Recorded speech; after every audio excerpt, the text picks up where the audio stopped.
consciousness, contact, and the human future. That's what we're going to call it, that Lance is working on.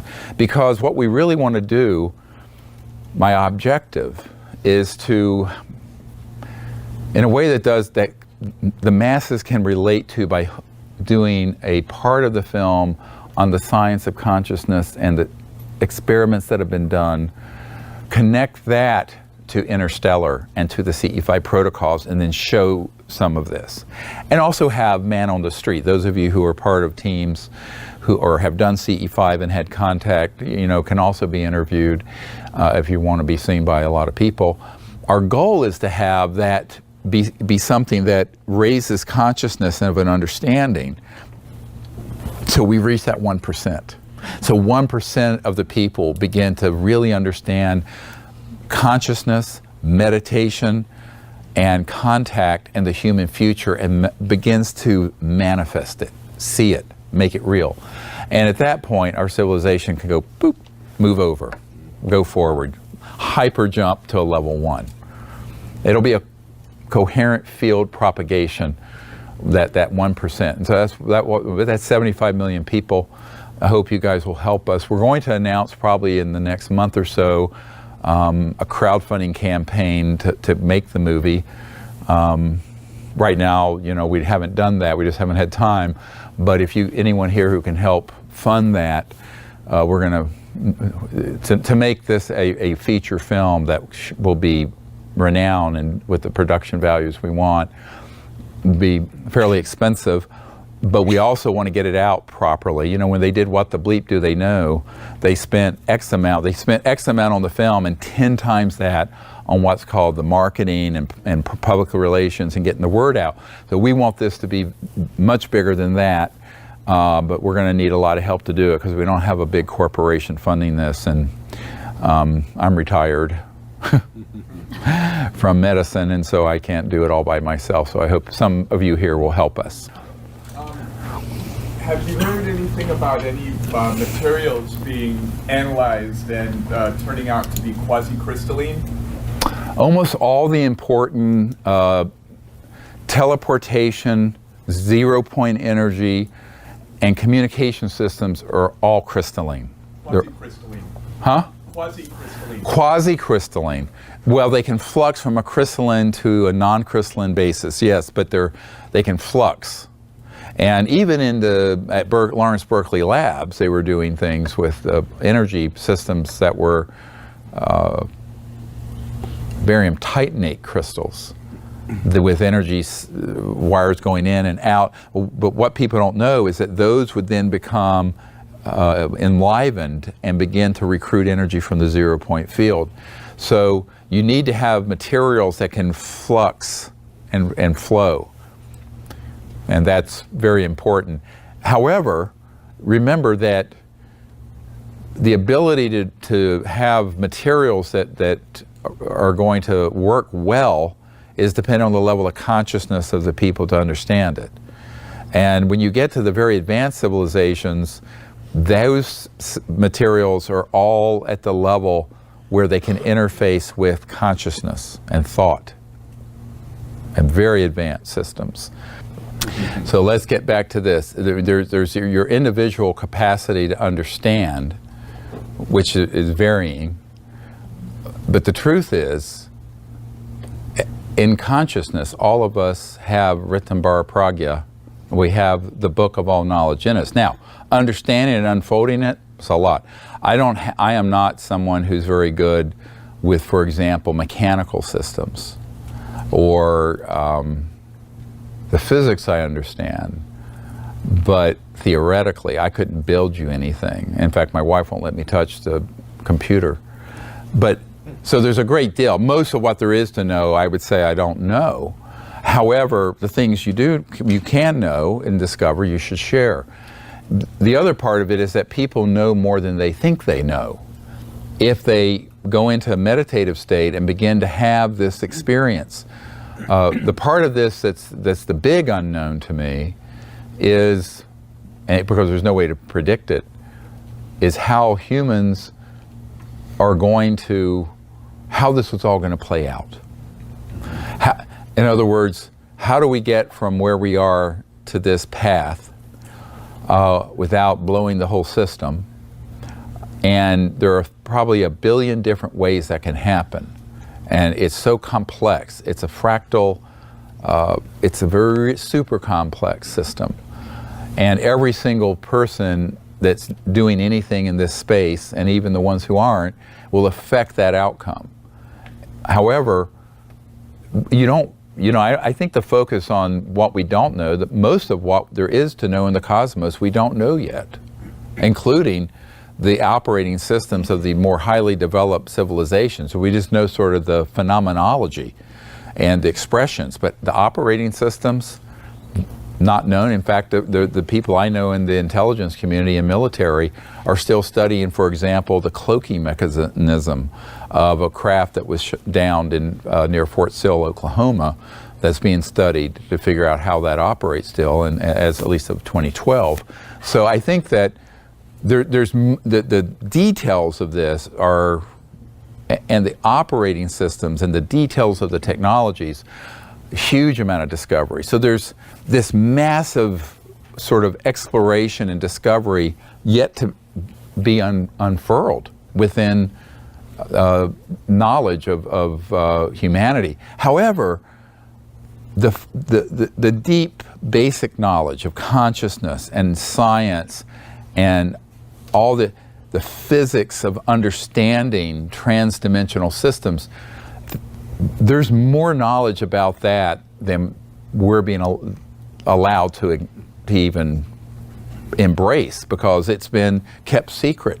And the most brilliant people I know in the scientific community do not work at a university. They're certainly not at Harvard or Stanford. They're in a SCIF. They're in a secure communication and information facility, or a DUM, a deep underground military base, working, and they're incredibly talented, but their work isn't benefiting humanity. So this is where the whole question of disclosure, and some of those guys, I sit with them and go, wow, it's unbelievable, because I am not an engineer. So I think that we have to set up the foundation in a mass movement in society, so that those people, let's call them, are liberated from the cages of these DUMBs, deep underground military bases. But even in those guys will tell me they don't really understand how, like some of these things you've seen here, they don't know how that's happening. So there's seeing it and understanding the fundamentals of it, and then knowing the specifics of how you're doing it technologically and technically. That's thousands of years, I would suspect, of knowledge and development and exploration. Certainly I don't know about. So I'd say most of what there is to know in the universe I don't know, but what I do know, I do know. I don't only talk about things I know. Yes? One of the things I've heard you say is that extraterrestrials have taken a certain liking to Maharishi Mahesh Yogi's interpretation of Vedic literature? No, that's not true. Okay, so just studying the Vedic... A, I've never said that. B, it's not true. C, it would never be true. So... well, I don't know. Okay. So people hear what they want to hear.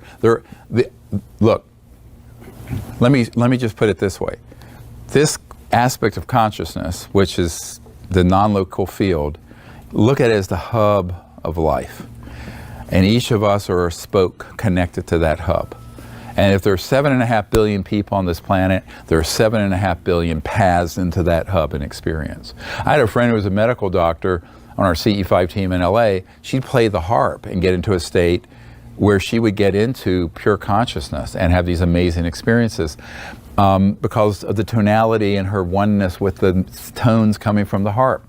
So what I'm saying is there's almost an infinite number of ways, so I have no attachment to whatever. All I'm saying is that there's a certain body of knowledge that exists, whether it be in the ancient Vedic teachings or the ancient shamans, and they really, when you study them deeply, they're all expressing the same thing, but in different ways to different cultures at different times. And that's sort of my understanding of it. Yes? In your opinion, what level of consciousness was ancient Atlantis on? He asked about ancient Atlantis.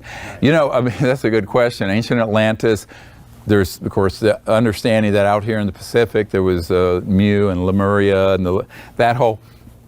We don't really know what level of consciousness. It wasn't at the point where the difference between the time we're moving into, this it's called a yuga or Sat Yuga, this era that we're moving into versus the era of the past in the last 450,000 years or so, is that there were civilizations that came and went that were advanced. This time it's going to be the entire globe will become peaceful, interplanetary, and enlightened together. So it's not just one part or one culture that comes and goes, rises and falls. The term that's been used by, I like, is that it'll be a day not followed by the night of ignorance. It's like the rise. However, you know, if you go back millions of years, this is my own understanding, pre-Homo sapien, because humans have only been on this planet a certain discrete amount of time. There have been advanced civilizations here that have come and gone. No doubt there was one on Mars that left, or that biosphere eventually vanished for reasons that are speculative, but it could have been a terrible war. My point is that there is no question that civilizations on this planet have existed way pre-recorded history. Now, whether or not, you know, some call it mythologically Atlantis or Mu or what have you, I have no doubt that's the case, because there's a man who works, well, he actually is under contract with IT&T, works for the CIA, but through corporate contracts, who the intelligence community and military bring him devices that they find deep in the ocean or in the earth that are technological, that are hundreds of thousands to millions of years old, for him to figure out what could this have been used for. And I mean, he's told me a great deal of detail about that. And so we know that there have been advanced civilizations on this planet. My understanding is that Earth, which is about 4.5 billion years old, has had life for about 700 million to 1 billion, but for a long time there have been civilizations and even higher intelligent beings for which we have no record, or it's only a mythological record. So that's my understanding. Yes, sir. So can you give us a little bit detail about the meditation and the contact that you guys doing? 85, like a short brief. A short brief. Like, okay. Is a location that these alien beings just pass in? We don't use alien. That's someone, an alien is foreign. Hi. Here's why I think words are important. Words convey consciousness, and we've all been programmed. Alien is synonymous with foreign. So ET or extraterrestrial isn't. And so what I'm trying to do, I know it sounds ridiculous, but words that are loaded, I try to avoid. And they carry with it otherness.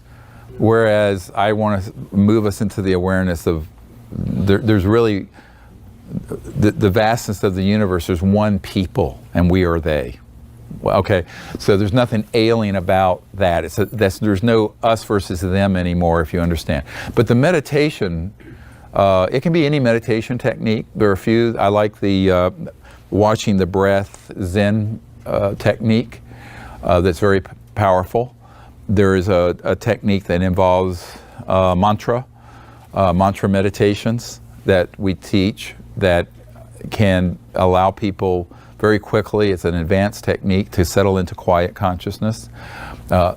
We had someone with us in Shasta who was teaching people the Tai Chi and some other techniques. I don't have a attachment to the vehicle. I think what we need to be focused on is the goal, is where we're headed, and that's into that quiet state of mind. But personally, what I have found to be most powerful is techniques that allow you to become centered and calm, whatever that is. It can be a mantra, it can be your breath, it can be something else, where you then in that quiet meditative state can go into the unbounded. You can let go of your individuality and the relative world. And there are many approaches. I mean, the whirling Sufis had a technique to do whirling.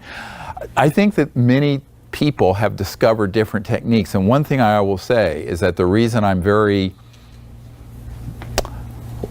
one of the problems with humans is that they mistake the lantern for the light. All right, the lantern here being the outer form or the person or the guru or the teacher or even the avatar for the light that's within. And then we become attached to the lantern. Next thing you know, we're having World War III over the lantern. Right?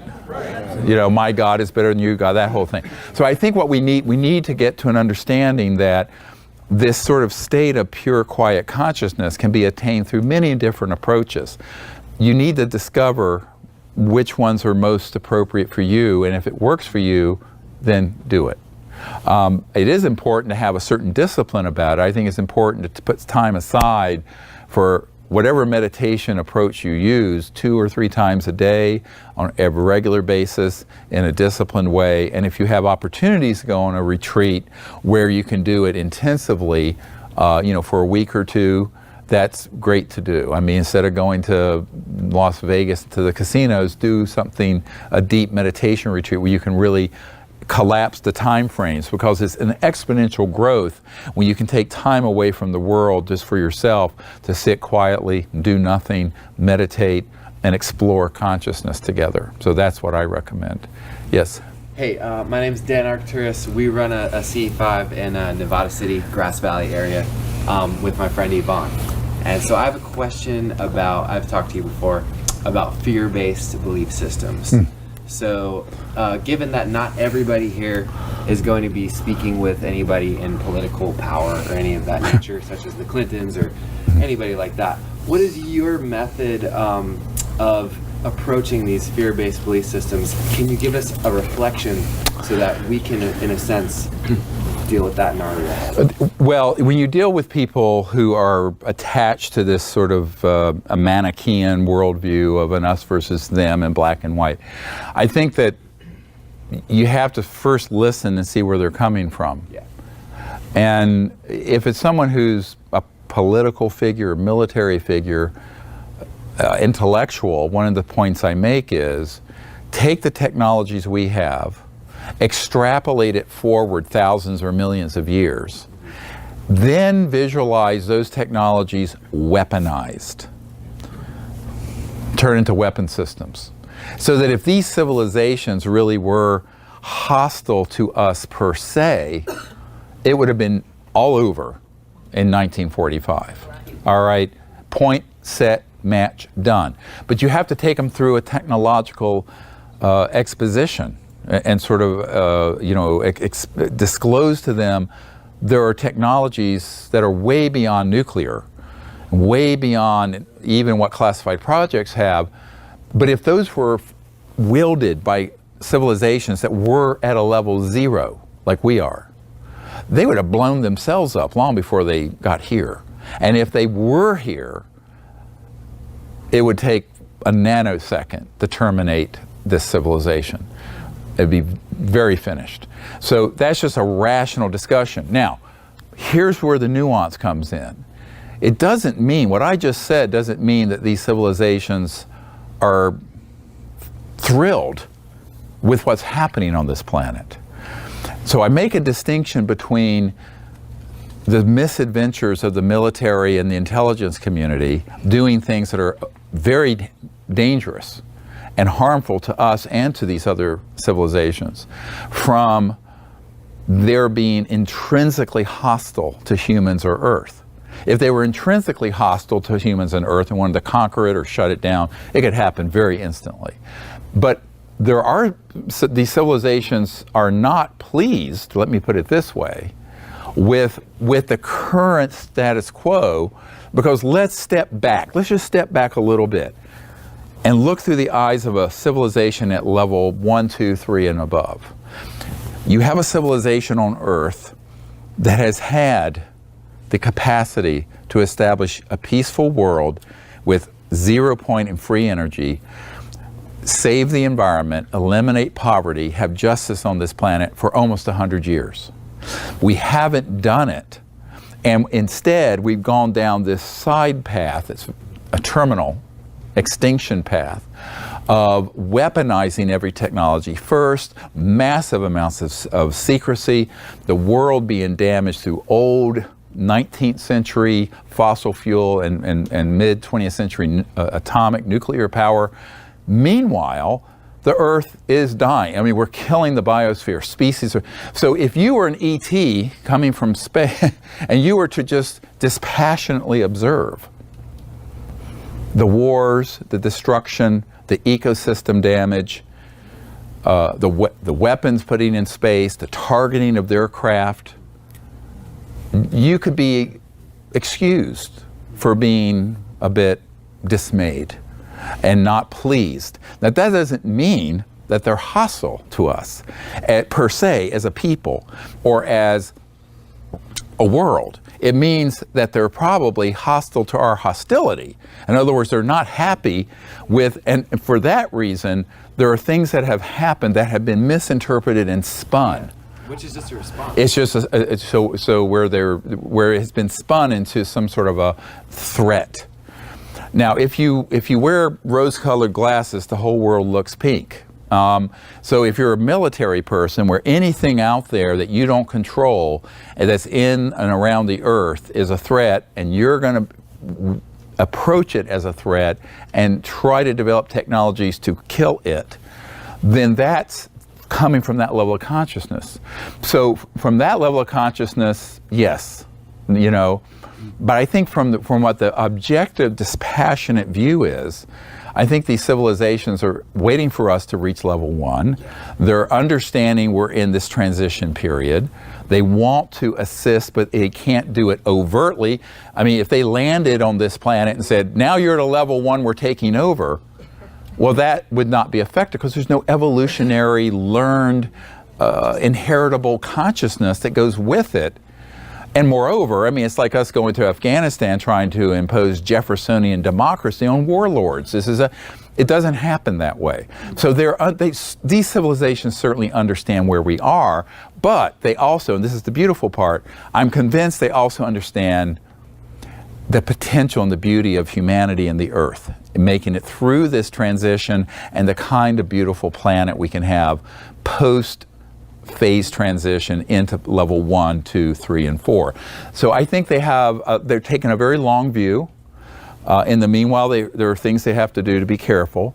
So I explain to people, you know, rather than giving in to this false dialectic and sort of us versus them, Manichaean view, black and white, and you know, that's all coming from the consciousness of division.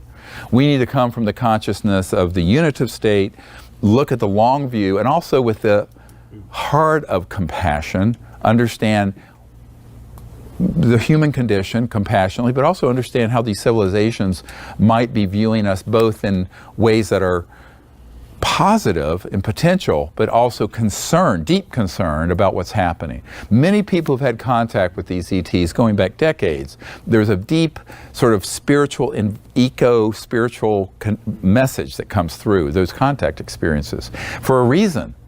Because you know, some of the military guys who were in these ICBM facilities when craft came outside and they were taken offline at Minot, North Dakota, some of the disclosure people had told me, Captain Salas told me, his feeling was that they weren't really a threat. Because obviously if they're a threat, they're going to shut the whole system down. They were trying to say, we're very concerned about mutual assured destruction and these weapons that could destroy the whole biosphere. Please don't destroy this beautiful planet. And that's what he felt from that experience. Now, the people who have wanted to spin it into alien invasion week at the nuclear silos. Well, this is just rubbish. I mean, you know, obviously they could have dematerialized every ICBM we have and moved it out. They know that that's not the way to do it, but at the same time, things have happened from these ETs where they've tried to let us know you need to move off this course. So it's a gentle nudge. It's about power, not force. And power is different from force. There was a book by this. Yeah, true power. Yeah, genuine power. So you have to understand the consciousness and understanding of that kind of civilization. Mm-hmm. Yes, ma'am. Thank you. I noticed there's no chemtrails in your pictures, and that's a relief. Do you think that our friends up there are transmuting them and also maybe dismantling potential effects from CERN? Or I've heard they dismantle nuclear weapons. Well, yeah, she's asking about various interventions that have been done to keep the worst from happening. There have been. So, for example, I think that there are a number of times that we could have gone to DEFCON 1, which is Defense Condition 1, where you're full nuclear launch, where that has been kind of stopped, and things have happened quite amazingly. So they're clearly see that we're in trouble, and they're trying to see that we don't have the worst happen. And my understanding is that there's a great deal of activity with them monitoring and even documenting the biosphere damage, doing sampling of the biogenome, let's call it the collective genome of the planet, plants, animals, organisms. Much of the activity that's been seen by ET craft are taking samples of water, samples of species and what have you, because they're extrapolating the rate of damage way ahead of anything our supercomputers can. And I think that's being watched with great concern, but also there may be an element of it where they're documenting things so they can be put back in a worst case scenario. I don't want to get too far into this discussion. I call it Plan B. In other words, as Tom Bearden said to me once, don't get me wrong, the fools may blow it yet. So, I love him, from Louisiana. But yeah, the fools may blow it yet. In which case, there could be a brief, overt intervention to stabilize the biosphere and what have you. That's something that is a very long discussion. I'm very familiar with it. So you develop different contingencies. That's one contingency. Yeah. Yes. What have you learned about the applications of consciousness and new technology as you apply it to healthcare? Yeah, it's so beautiful because, as a doctor, a lot of people say, oh, why aren't you focusing on that? I go, well, why not focus on healing systems that are transdimensional? I said, well, those aren't going to be allowed to be used any more than a zero-point energy device is going to run your car to replace the internal combustion engine until we as a people come together and decide we're going to make this so. What I understand about them from just even classified systems that exist, let me start with human classified systems, is that they have abilities to take disease states and transdimensionally reverse them, up to and including regenerating a severed spinal column or a limb that is off, the phantom limb, from that sort of, if you will, subtle energy template of the astral, have it come back. And I was in an underground facility near the Mexican border some years ago where they were doing that kind of work. I don't, the stuff I've been exposed to, most of it, there's no foundation for me to talk about it publicly because it has no credibility unless I can get the scientist in that skiff, that base, to talk about it. But what I've seen, if you're asking me personally, I know that we have the ability to do a great many things that would revolutionize medicine, revolutionize healing, that are scientific technologies that are in this transdimensional interface between material and the gap, the interface between those subtle energies, let's call it. People call it subtle energy medicine, but I mean on a very scientific basis, technologically. And people say, wouldn't that be okay to come out with? I said, well, it would, except then the scientists would say, well, if you're doing it for this, why can't you do it for that? And that would terminate ExxonMobil and the petrodollar. It's a part and parcel of a problem. So again, we need to get our act together. Once we do, the civilization that we'll have here is beautiful beyond our wildest dreams. This side over here, yes, sir. Can't hear you. Sorry. Given that many free energy devices have been invented already, and maybe you've already tried this, maybe there's a good reason not to, but have you considered going out to shafts that have been where we're engineers and asking, will you please show us how it's done? That would be like giving a supercomputer to a caveman. So I think what we have to understand is that from human engineering and understanding these technologies have come, we have to put a strategy together. I've recommended an incubator fund to do an open source development of these sort of zero-point technologies that are stationary. Let's leave the anti-gravities aside for a little while, because those can be missile delivery systems, and come forward with an energy generation system that can replace everything that's running the planet right now, including fan jets could be replaced with these kind of things without it being anti-grav. But that project needs to have serious scientific and strategic support. The reason it's never happened is that the technology teams have approached it like a new software package or a new iPhone or a new Samsung Galaxy. In other words, they shroud it in secrecy. They try to go the intellectual property route. At that point, it is intercepted two ways. It's either bought out and black shelved, or if you don't agree to getting it bought out and black shelved, you're just flat out killed. And those technologies are taken. Now, there's a man who was being groomed and courted by a CIA agent named Sajaki, who I knew many years ago, to be part of that effort, to work with the intelligence community. And in the process, they let him copy a lot of the documents and patents related to some of these devices dating back to the early part of the 20th century. I have that CD.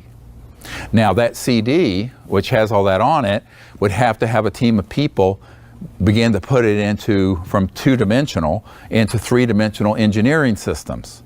And that's going to cost something. There's a certain quantifiable amount to have the security and the tactical and the engineering and the right equipment to do it.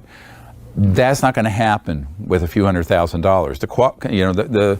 The analyzer and electronic systems themselves, each bench station is probably $500,000 just to do the right frequency work. If you're going to do it carefully and not kill yourself or kill someone else or shut down the radio frequencies and there's no FM or AM radio reception in the city. I mean, there are a lot of weird effects of this I won't go into. What I'm saying is that to do it properly, you need to have people who know what they're doing, and what I've been asking is that either the public or some high net worth people come together and put an incubator fund together to make that happen, but with the knowledge that it's going to be open source, like GitHub.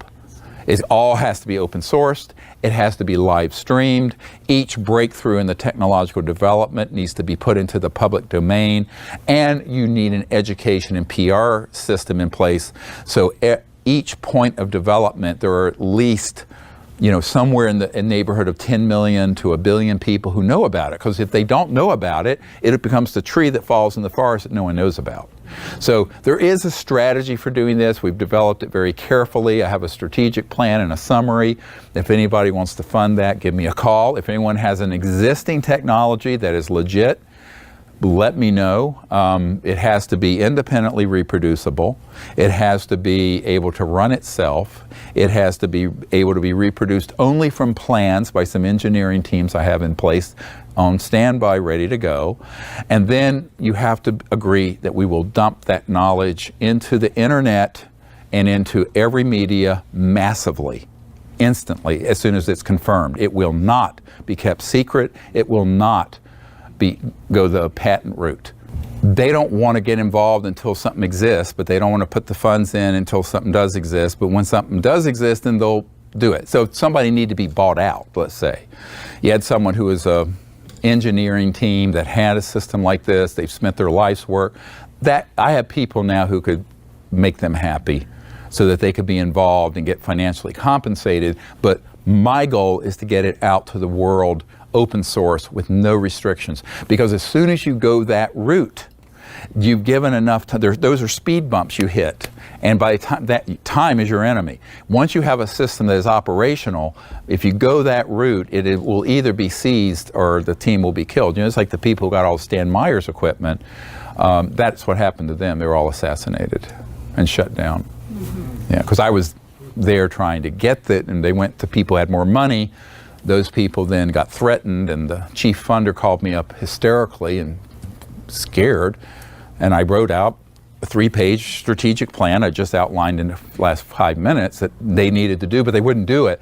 They wanted to hold on. It's like hold on to my precious ring, my precious, and my golden ring. Well, it takes you down to the bottom of the Marianas Trench. I mean, you cannot hold on. The technology has to be put out, and it has to be put out in a way that is effective and is reached by millions of people, and you cannot put that toothpaste back in the tube. You've squeezed it hard, bang, it's out. The reason for that is the system is set up to intercept, shut down those systems. Inventors, technologies, people, any system that is actually a legitimate, so let's call it over unity system, where it's putting out more energy and you have to supply, self-running. It can be mechanical, solid state. Those are going to get intercepted. For heaven's sakes, there was a very advanced battery that I know Tesla wanted, that you could have run, instead of 900 pounds of lithium ion, it had been a 100-pound battery that go 500 miles that could charge in 15 minutes. And a big oil conglomerate bought that technology out and black shelved it. So that's why your Tesla will go a couple hundred miles, takes 12 hours to charge, hundreds of pounds of these lithium ion batteries. It's not about what is technically possible. It's what's strategically, and this is what I say to technology people, that you have to know the lay of the land. It's not a conspiracy theory. It's the fact that there are interest groups that have enormous things at stake, financially and otherwise, who do not want this out. They don't want the knowledge out. They certainly don't want the technology out. So if we're going to make this change happen, you have to do it eyes wide open, understanding what you're facing. And it's taken me 28 years to kind of wrap my mind around that and sort of say, this is a strategy that'll work, because I've been involved with people in the new energy fields since 1991, and every other strategy has failed, which is why you're still running a car with fuel in it. I think that's why we have to learn from history and not reproduce it. And we have to have a different consciousness and strategy around this sort of technological development. And again, I recommend what I call a phase 1 technology. The phase 1 technology would be stationary energy generation systems to run your home, your car, stationary and fixed in a car, but not anti-gravity, transdimensional systems. Those systems are need to be phase 2, 3, 4. For curiosity, this lady mentioned I'm Allison. Those streams in the clouds that she was asked for geoengineering trails. I'd like to hear what your opinion of those is. He's asked about chemtrails. My short answer is, on the scale of 1 to 2, I mean 1 to 10 of my concerns of what I'm dealing with, it's -2. Most things are contrails you're seeing. The ones that are chemtrails, we know why they're being put up there. It's the left hand who can't control the right hand, putting reflective aluminum and other particles up to reflect sunlight, because we're losing our polar ice caps. And the short answer is, it's a stupid Band-Aid on a dam that's breaking. All right? Okay. But I'm trying to deal with the whole dam breaking. That's what we all need to be concerned with. So I would say, that's why I say on an order of 1 to 10, it's a -2 in terms of what my concern would be. Thank you all.